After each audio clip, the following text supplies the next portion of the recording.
In the bustling city of Lagos, where skyscrapers towered over crowded streets, there lived a young man named David. At 26, David was a budding entrepreneur who owned a small courier business, delivering parcels on his motorcycle. Though life was tough, David was hardworking and determined, dreaming of expanding his business into a citywide logistics company.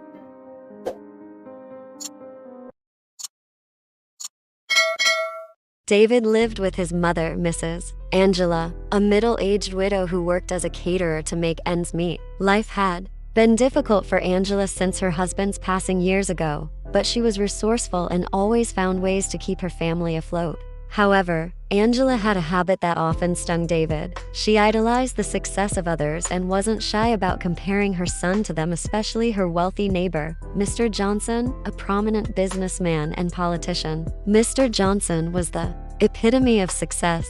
He owned multiple businesses, drove luxury cars, and had a sprawling mansion in one of the city's wealthiest neighborhoods. But it wasn't just Mr. Johnson's success that fascinated Angela, it was his children. His son, Michael, and daughter, Sandra, seemed to have it all. Michael was a high-flying executive at an international firm, while Sandra owned a booming fashion line. They often gifted their father expensive watches, imported wine, and designer suits. Angela never failed to bring up the Johnsons whenever David was around. David, do you know what Michael got his father for his birthday? A brand new Rolex watch. That's what successful children do for their parents. But here I am, struggling alone. When will you ever make me proud? David would clench his fists in frustration but kept his mouth shut. He thought about the little things he did to support the family, the times he paid part of the rent, bought groceries, and contributed to his younger sister's school fees. None of it seemed to matter to Angela. What Angela didn't see was the privilege that surrounded the Johnsons. Mr. Johnson, with his wealth and influence, had paved the way for his children's success. Michael got his first job because of his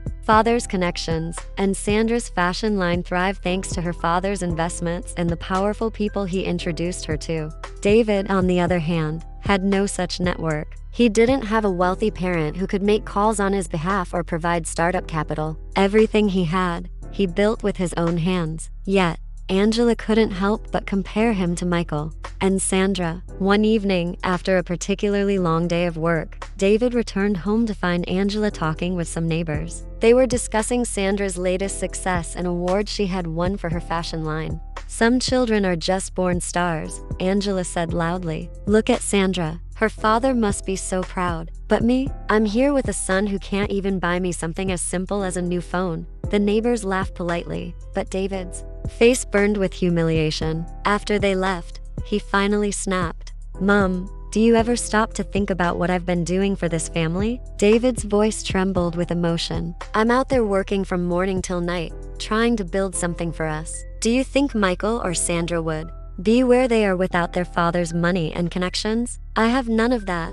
yet I'm still trying. When will that ever be enough for you?" Angela, startled by his outburst, said nothing. David stormed out of the house, slamming the door behind him. For days, the tension between David and Angela lingered. Then, news broke that Michael had been involved in a corruption scandal at his workplace. It turned out that he had been using company funds to finance his lavish lifestyle, and now he was facing legal action. Angela was shocked. She had always held the Johnsons up as the gold standard of success, but now their perfect image was crumbling. One Sunday afternoon, Angela was sitting on the balcony when David came home, carrying a bag of groceries. She watched him quietly as he unpacked the items and began preparing lunch. Suddenly, she felt a pang of guilt. "David," she said softly, "can we talk?" David looked up, wary but curious. "I've been wrong," Angela admitted. "I've spent so much time praising other people's children that I forgot to see all the amazing things you've been doing.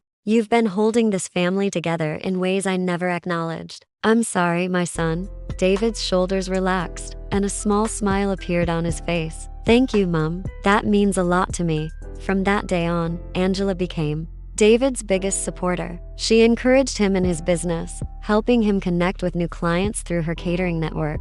With her support, David was able to grow his courier business, eventually purchasing 2 more motorcycles and hiring additional riders. Years later, David's logistics company expanded into a fleet of vans and became one of the most reliable delivery services in Lagos. On Angela's 60th birthday, David surprised her with a new car, a gift she never thought she would receive. As Angela admired the car, tears filled her eyes. "David," she said, hugging him tightly, "you've made me prouder than I ever imagined. Thank you for teaching me what true success means." Moral of this story is, temptations will come and challenges may arise, but staying true to one's values and working hard leads to lasting success. Parents should support and encourage their children, recognizing their unique paths and strengths. Comparison not only hurts relationships, but also blinds us to the beauty of our loved ones' efforts and love.